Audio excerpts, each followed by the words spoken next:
Hai, Assalamualaikum. Kali ini saya akan kongsikan satu lagi resepi masakan, yaitu ikan pari asam pedas. Ikan pari yang kita gunakan adalah ikan pari fresh, dan juga bahan-bahan yang akan kita campur nanti. Oke, mula-mula sekali sediakan 1 biji bawang merah saiz besar. Kemudian kita potong kecil-kecil. Sebab bahan-bahan yang kita potong ini kita akan blend. Bawang putih dalam 4 ulas. Iris kasar juga. Kemudian halia dalam 1 inci. Kunyit dalam 1 inci. Yang ini kunyit hidup, kunyit muda. Dan juga serai dalam 1 batang. Yang ini kita potong ujung dan pangkal dia. Kemudian kita ketuk.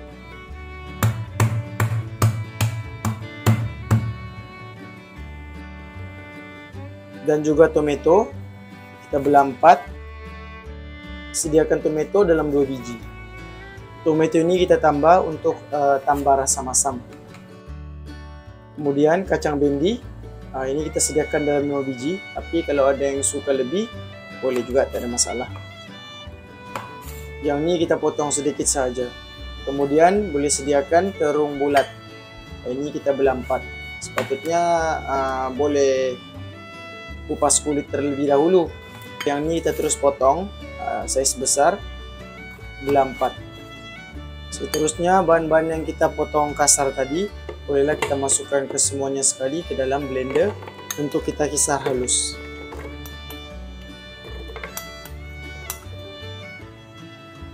Kemudian bahan utama kita yaitu lada kering. Lada kering ini sudah saya potong, kemudian buang dia punya biji dan terus rebus.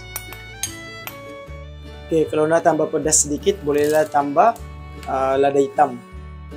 Tambah sedikit air hingga separuh tenggelam kita punya bahan-bahan yang kita masukkan tadi. Seterusnya bolehlah tutup, kemudian kita kisar semua bahan-bahan tadi sehingga halus. Apabila bahan kita selesai dikisar, bolehlah kita panaskan kuali, kemudian letak minyak. Minyak ini kita boleh tambah lebih supaya senang bahan-bahan yang kita kisar tadi masak. Kemudian bila minyak sudah panas, bolehlah kita masukkan bahan yang kita kisar tadi.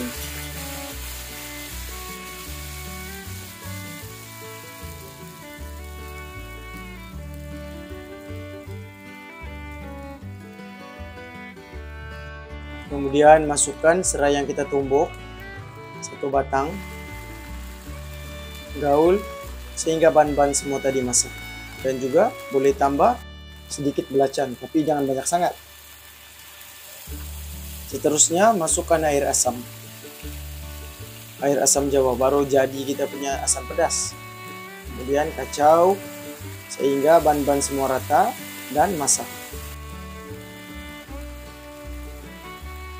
Boleh tambah air lagi, ulang dalam 2-3 kali supaya kita punya lada kering yang kita masukkan tadi dia masak dengan sempurna.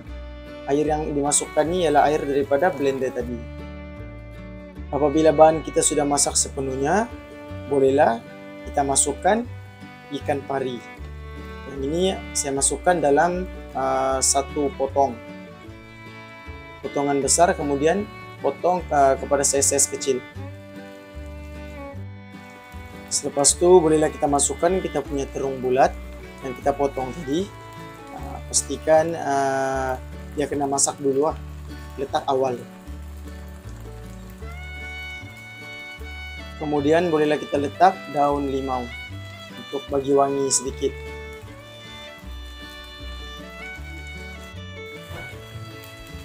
Tambah air. Kemudian biarkan dia mendidih sehingga bahan-bahan yang lain masak.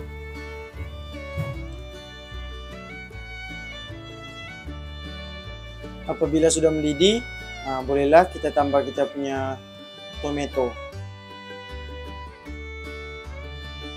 dan juga sayur bendi. Kemudian biarkan masakan sehingga semua bahan-bahan tadi masak. Apabila dah masak, bolehlah tambah garam dan juga secukup rasa. apabila semua bahan dah masak, bolehlah kita coba hidangkan. Tips masakan untuk ikan pari ini, jangan ikan pari terlalu masak, sebab apabila ikan pari ini terlalu masak dia akan jadi hancur.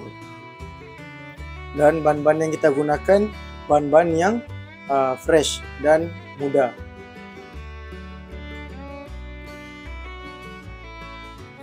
Bolehlah dihidangkan dan selamat mencoba. Bismillahirrahmanirrahim. Alright.